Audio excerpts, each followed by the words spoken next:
Most people think hacking looks like a frantic dance across a glowing green screen while a countdown clock ticks to zero.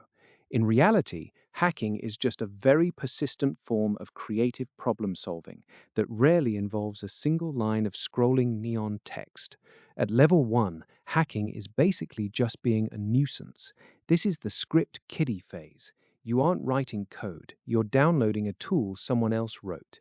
You go to a site like GitHub, find a pre-packaged script designed to brute force a router password, and you run it. You have no idea how it works under the hood.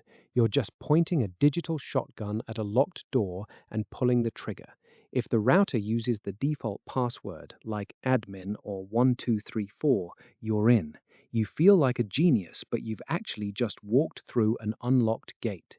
You're not a hacker yet. You're just a tourist in someone else's infrastructure.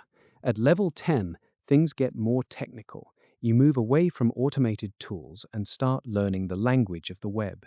You learn SQL, the language databases use to talk to each other. You discover SQL injection. You realize that if a website has a search bar that isn't properly sanitized, you can type a command into that bar instead of a search term.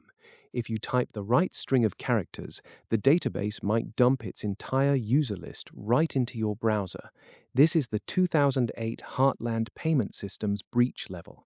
It's not about magic, it's about exploiting sloppy developers who forgot to tell their server to ignore instructions coming from a user input field. At level 25, you stop attacking the front door and start looking for the ventilation shafts. You start studying networking protocols. You learn about ARP spoofing. You sit on a public Wi-Fi network at a coffee shop and you trick the other devices into thinking your laptop is the router. Everything they send to the internet flows through you first. You aren't breaking encryption, but you are performing a man-in-the-middle attack. You are the digital interceptor. You capture passwords, sessions, and private messages. This was the bread and butter of casual hackers in the early 2010s, before HTTPS became the universal standard. At level 50, you move beyond software and into human psychology. This is social engineering. Why hack a firewall when you can hack a person? You spend 3 weeks researching a target company on LinkedIn. You find the IT administrator. You craft a perfectly worded email that looks like an urgent request from the CEO. You attach a document that contains a macro, a tiny bit of code that runs when the file opens. The admin clicks the file. The macro opens a hidden connection to your command and control server. Now you are inside the internal network. You didn't break a single cryptographic key. You just lied to a person and they let you inside. This is how the 2016 DNC hack and the 2020 Twitter breach actually happened. At level 75, we enter the realm of zero-day exploits. You aren't using public vulnerabilities anymore. You are hunting for flaws that nobody else knows about. You spend months reverse engineering a piece of proprietary software.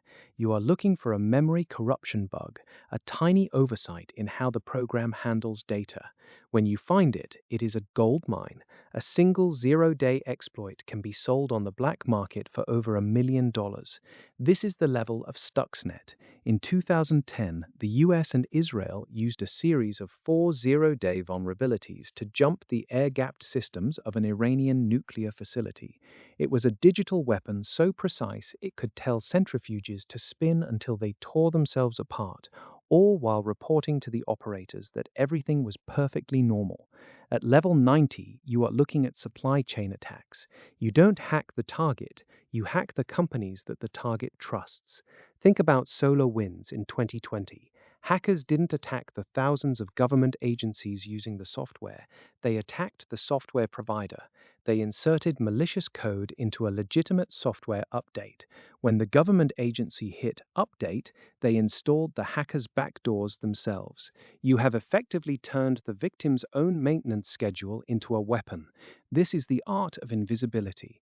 The software is signed with a valid digital certificate. Antivirus software sees it as trustworthy. It is the perfect crime because the victim has no reason to suspect the tools they bought and paid for. At level 100, hacking isn't about code anymore. It's about systemic architecture and geopolitical leverage. At this level, you are looking at hardware implants. You are looking at interdicting hardware shipments between the factory and the buyer. You are working with state level resources to alter the very silicon of a microchip. You are exploiting the fundamental, inescapable physical properties of computing. You are looking at side channel attacks like Spectre or Meltdown, where you measure the heat or the power consumption of a processor to guess what data it is currently processing. You are no longer just manipulating data, you are manipulating the physical world to extract secrets that the software was never meant to expose. At level 100, the line between hacking and statecraft vanishes. You aren't just stealing data, you are shaping reality. You are manipulating financial markets, swaying elections, or preparing the digital landscape for actual kinetic war. You are playing the ultimate game of chess where the board is the entire world's infrastructure and the pieces are billions of interconnected devices that were never designed to be secure in the first place. But here is the irony. The higher you climb, the more you realize that the foundation of our entire digital existence is built on sand.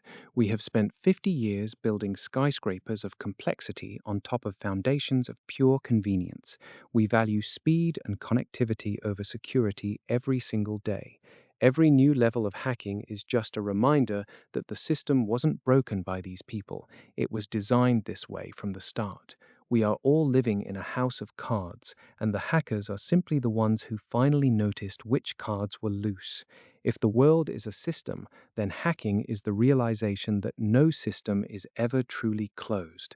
The question isn't whether you will be hacked, it is simply a matter of which level of complexity you currently occupy, and who decides that you are worth the effort.